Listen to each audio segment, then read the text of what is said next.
is there a fundamental right to work if the government can't get me the money when I need it? Is there a fundamental right you want to go go to work? Go take a job as an essential worker. Do it tomorrow. Right? You're working. I am. You're an essential worker. So go take a job as an essential worker. But the people aren't hiring because of the pandemic. No, there are people hiring. You can get a job as an essential worker. So now you can go to work and you can be an essential worker and you're not going to kill anyone. Hey everybody, how's it going? Today I'd like to take a break from the Right to Repair talk to discuss an issue regarding the homeless in New York. I would like to explain this from a different angle than I think most of you are used to hearing it about, and I'd also like to try to frame this issue in a manner where people both to my political left and my political right can come together in this little Venn diagram space to understand and agree that what's going on is bullshit and try to come up with something that we can both agree with might actually work as a solution that makes both sides a little bit happier than they are right now. I try to frame things in this manner, and I try to get to the root of certain issues so that there can be the most widespread adoption that there is. So, for instance, when it comes to healthcare and discussions of healthcare on this channel, whenever I've mentioned it, I don't come at it from the should it be single-payer funded where the government is in control of healthcare, or should it be private to where you have private insurance companies where you can choose which insurance company you go to and stuff like that. I don't get into that so much as I do as why is healthcare expensive to begin with. Not should it be single payer or should it be private insurance, but rather why are the bills insane to begin with? Because one way or the other, we're going to end up paying them. And I go over that in videos like this, where I go over how there are $35,000 pieces of equipment in a hospital. One of them, it has a basic motor in it, kind of like the seat in a fancy car where you adjust this little thing on the side and it'll move your seat back or forward in your car. There's a little motor for that. It's a really basic thing. And when this dies on an operating table, the company that makes it won't fix it, won't send out an authorized technician, and actually goes so far to tell the motor company that makes the motor, don't sell it to anybody so that authorized technicians cannot fix this operating table. Do not allow them to have a $700 repair. They have to pay $35K for a new table. Regardless of whether that's funded by taxpayers or you personally paying the insurance company, that leads to more expensive healthcare. This is an issue where, regardless of whether someone voted for Ron Paul or Bernie Sanders, most people can come together here. Biden voter, Trump voter, Ron Paul voter, Bernie Sanders voter, and go, that's bullshit. I also discussed that in this endoscope repair video. I try to discuss and frame these issues in a way where, regardless of where you are in the political spectrum, you can go, that's bullshit. And I'd like to try to do that with the New York City and state homeless issue. So this is a thread from The Blow on Twitter that I'd like to read to you. I'd like to read you a few articles afterwards and give you my thoughts. And then you tell me what you think of everything. One thing I would ask of this video, and I don't ask of this often, is I would ask that you get to the end of the video before commenting or making your opinion, because there's going to be a lot of stuff to untangle here. And I'll try to keep it under 15 minutes just to make that easy. So The Blow says, Mayor de Blasio is forcing homeless New Yorkers back to congregated shelters on Monday. He says people need the services shelters provide, and he is lying. There are no services. This is a shelter on Ward's Island. New York City pays $3,500 to $4,000 per person a month to sleep in a room with 30 people. And when you look at this room, in my opinion, this is a shithole. You tell me what you think in the comments. This is a shithole. There is no reason this is $3,500 to $4,000 a month, in my opinion, besides corruption, and we will get to that later. But this looks disgusting. I've stayed in one-star hotels that look better than this, and even by New York City standards, this is disgusting. There's no reason for this to be $3,500 to $4,000 per month. Moving on. The idea that shelters are a safe place for homeless people is a myth perpetuated by nonprofits that run and benefit from them. They can get away with this because only staff and residents can go in them. These photos are from a brave resident who is a member of Vocal New York. And this is just, again, another picture. I'll leave links to it down below so you could see for yourself. They just showcase the place kind of being a shithole. Even if I'm being generous, the most generous thing I could say about this is too nasty to be $3,500 to $4,000 a month.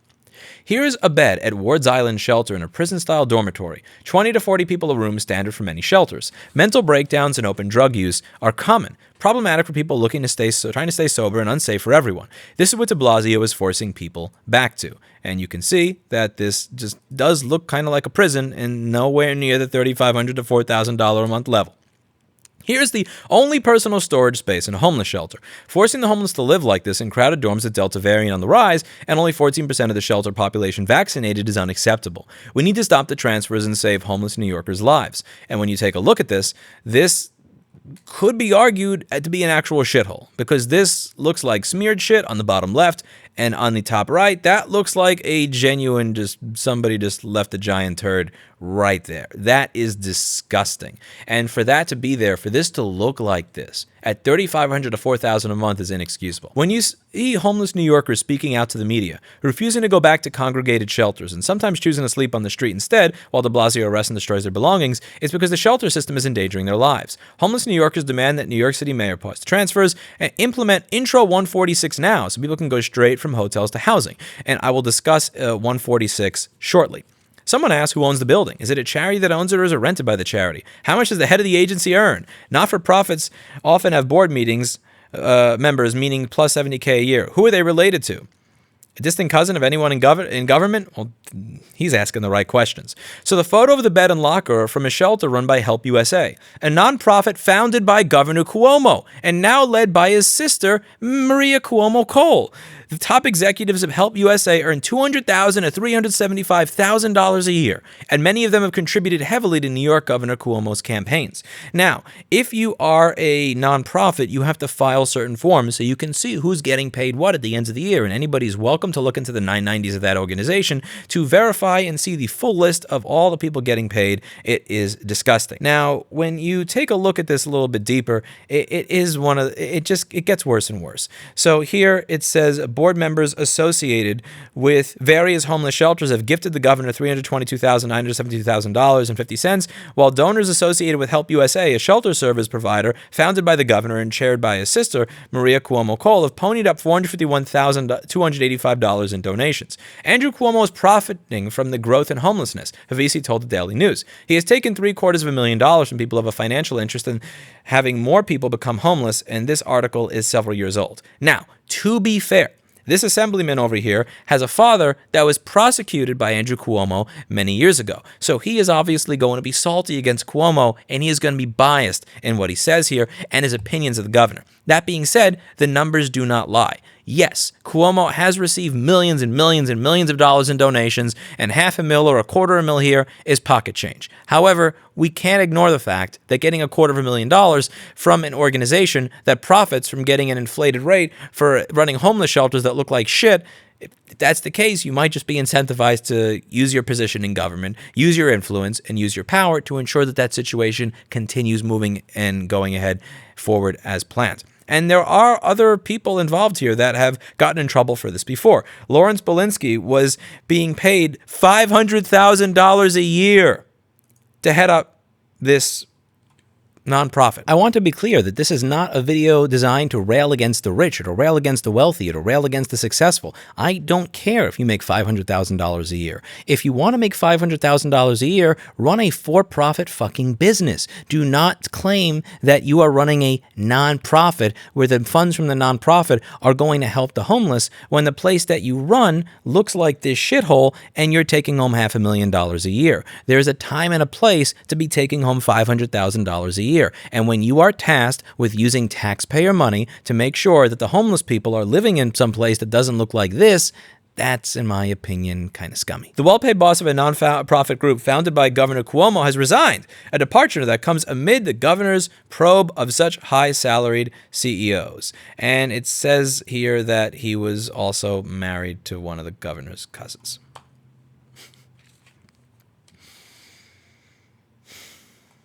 You see where this is going, right?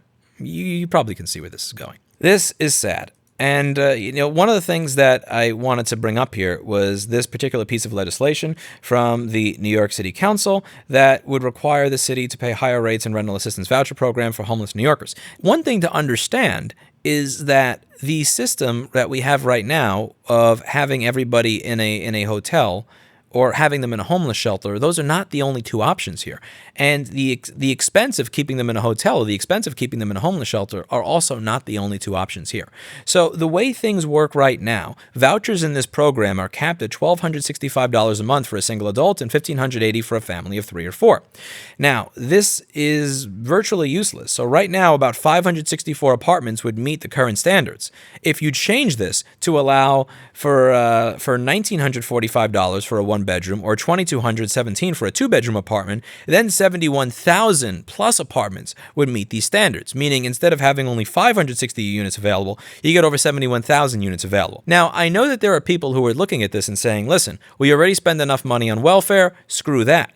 Okay, point taken. However, right now, you are spending $3,500 to $4,000 per homeless person to house them in a shithole. Whereas if you have this legislation passed, you then pay $1,900 to $2,200 to house them in some place that's actually decent.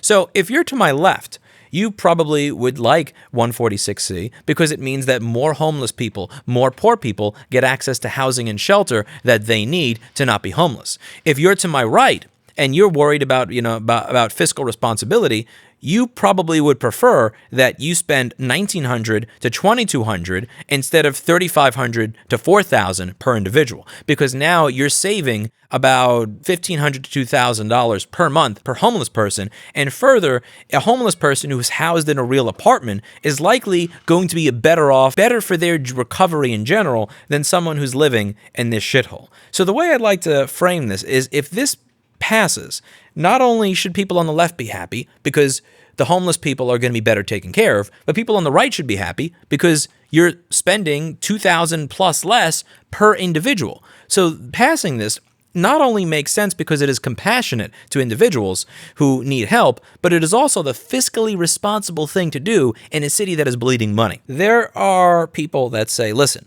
I get it. I get what's happening. I feel bad for the homeless. But you can't just keep homeless people in hotels. A, it's expensive. And B, this is the point that many people are going to say, oh, how dare you say this, but it is true. Many people think, B, I did not move to this neighborhood to be surrounded by people who are doing drugs outside or pissing on the street or committing crime or doing anything else. I don't want this in my neighborhood. Not in my backyard, people. When you actually have homeless people move into permanent housing, that they're not all just going to be in a building right next to your apartment like they are if they are being housed in a hotel that is next to your apartment. They're going to be spread out throughout apartments all over the city. So the people who are like not in my backyard are going to have less to not in my backyard about. If you're someone who's concerned about having all these homeless people in this congregating in this one place in the city, if you have permanent housing for them, one person lives here, the other person lives there 6 blocks away, this other person lives 10 blocks away, this other person lives a mile away. So they're all going to be living in a different area. It's not like there's going to be a homeless shelter on your block or a hotel that is being utilized as a homeless shelter on your block. So this is a solution that would also make the NIMBYs happy, as well as people who want to help the homeless. A big part of the fact that the city is doing as poorly as it is, it's not just because the city spends too much, it's because the city spends stupidly. And spending as much money as we spend, $3,500 to $4,000 per month per individual for people to stay in shitholes like this, is being done so that the people who run these charities can pay themselves insane amounts of money and get away with it. And the reason that it continues to happen is because of the incestuous relationship that exists between many of the people who run this not-for-profit and the people that run the state and city government. And it's disgusting. There are ways that we could actually decrease our spending in New York State and New York City while simultaneously increasing the quality of goods and services that are offered by the government and the quality of life for everybody here by recognizing corruption and rooting it out in a bipartisan way, where people to my left and people to my right can both get away and be happier than they were before. But it requires looking at corruption in the face and rooting it out. And that's what this piece of legislation seeks to do. It's going to make these homeless shelters less attractive. And these places are shitholes, and they have been shitholes for a long time. This is something that's been going over for years and years and years. New York City homeless shelters founded by Cuomo are hellholes filled with violence and child abuse. Look at this place. Look at this. This is not the entrance to a homeless shelter. This is the entrance to a fucking prison. Look at this. This looks like this is horrible. It's not that incredibly difficult to do something about it. Now, I know what people are going to say. They're going to laugh at me and say, Louis, this is what you voted for. Over 3 years ago, in my board repair videos, I had a little banner on the bottom of them that said, consider Larry Sharpe for governor. I said, consider Larry Sharpe. I did not say vote for Larry Sharpe, because I don't have the right to tell you who to vote for. It's not up to me. Yeah, I'm a person that you watch because you find me entertaining, or you watch me for MacBook repair. You don't watch me to tell you how to live your life. Nor is it my responsibility or position, nor do I have authority over you to tell you how to live your life. But I did ask people to consider the candidate that I was voting for. Just consider their platform, listen to them, look into them a little bit, and you make your own decision. And he got under 2% of the vote. So, I did what I could. I tried. I would ask that people who watch this just take into consideration this piece of legislation from the New York City Council, 146C, and just think about for the fact that people on both the left and the right can come together and say, you know what? If we root out the corruption, maybe we could spend less than we're spending and actually do more to help people. It's possible to do that. It's possible to do that. It is, and what it requires us doing across the political spectrum, regardless of whether we like or dislike certain politicians, like or dislike certain sides or certain issues, is just look at this and be honest with ourselves and saying, you know what? That's not worth $3,500 to $4,000 a month. And if a business of any type, not-for-profit, private, whatever the hell, is charging $3,500 to $4,000 a month for this steaming pile of garbage, something's wrong, something's off, and we can do better. And that if we spend a little less time fighting amongst ourselves all the time over all these different things, that maybe there's a chance of getting some actual change passed that makes every side happy. And as a New York State and city taxpayer, it just personally disgusts me that people that run a nonprofit that is supposed to help the homeless are paying themselves this amount of money, using that money towards political contributions to family members and the governor, who then seem to turn a blind eye to the homeless issues in the city. And this is an incestuous and disgusting relationship. What makes it more disgusting for me is the fact that I started a nonprofit lately, and just looking at everything that I'm going through to avoid the look of impropriety, and then seeing what these people do, it drives me insane. So one of the things I've been going over on this channel is I've been having these classes in person for free, these little workshops for a few hours at a time, where people can fix stuff, or if they don't know how to fix something, they could watch me fix something, and it's free for anybody who comes in. They can use all the equipment, they can ask me questions, they can, I guess there watch me eat lentils, but they could ask us questions, they can have us work on stuff, and sometimes fix stuff and teach them stuff, and it's free. And this happened because a wealthy person last year said, I want to start a 501c3 to help you do more of what you do on YouTube. I like what you do. I like the education. I like the repair stuff you teach people. What would you do if you actually had a bunch of money from somebody who was wealthy? And one of the things that I put in this post recently that's really had me depressed is why I'm not using it. So I wrote, at this point in time, I have not used $1 of Repair Preservation Group funds to make this workshop happen. Because honestly, the more I read about the complexities of 501c3 law, the more I'm scared to actually spend its money on anything. Literally, there are so many limitations, so many potential conflicts of interest, so many landmines, that the original grant I got from a wealthy benefactor to do more educational stuff like what I do on YouTube is mostly sitting in the bank. All of the equipment you see people using in that 4.5-hour long video in the description is equipment purchased by my private repair company. I have currently set my salary at $0 for that nonprofit, and the technicians who are helping advise people here, like David and Dan and Paul, are employees being paid on Rossman Repair Group Inc.'s dime right now. I really thought that when someone contacted me and they said they wanted to start a 501c3 so I could do more of what I'm already doing and donate to it, that this would be a great thing. But I'm quickly realizing that the sheer number of landmines involved, if I do anything incorrectly with a nonprofit, is almost not worth the money. There are many ways that would allow me to grow what I'm doing now, but the fact that I would have to do it in a convoluted way to not be seen as a conflict of interest or something that may benefit a private business or someone else's private business makes this all a giant pain in the ass. For instance, let's say I have a bunch of people show up one day that fix things that they own for fun, but 10% of the people showing up have a private repair business, and I show them how to fix something that benefits their private for-profit business. If that benefits their private business, depending on the individual doing the auditing, that can mean that this is not charitable enterprise, and therefore I'm in trouble. What's crazy is that it's actually easier and more legal for me to give charitable grants to random organizations while giving myself a salary of $200,000 a year than it would be to not take a salary but spend my time teaching people shit for free. The more I read into how this stuff works, a total nightmare from top to bottom. I have a good attorney, and I imagine he is really happy with how complex this is. It is job security. And the guy asked me, can I donate to this? And I literally said, I don't know how to, because I am bending over backwards trying to figure out how to do what it is I want to do, which is free education for anybody who wants to come in, free repairs for anybody that wants to come in and admittedly get a repair that I could do within a 2-hour workshop. I want to figure out how to do that, and I am jumping through hoops to try to figure out how to do everything perfectly right. And for me to be dealing with this, to want to offer people free education, free use all the stations here, to see that the governor's family runs a homeless shelter, charging people, the taxpayer, who doesn't have a say in this, $3,500 to $4,000 per resident, for a place that looks like this, and then takes campaign contributions from that place rather than using that money to remove that piece of shit from the corner of this locker.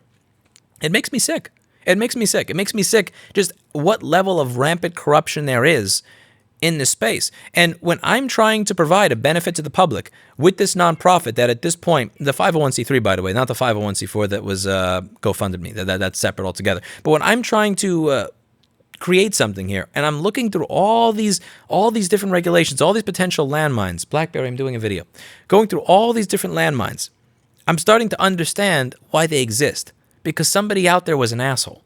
So many of these rules and regulations and restrictions that exist that we don't like exist because somebody out there at some point was an asshole.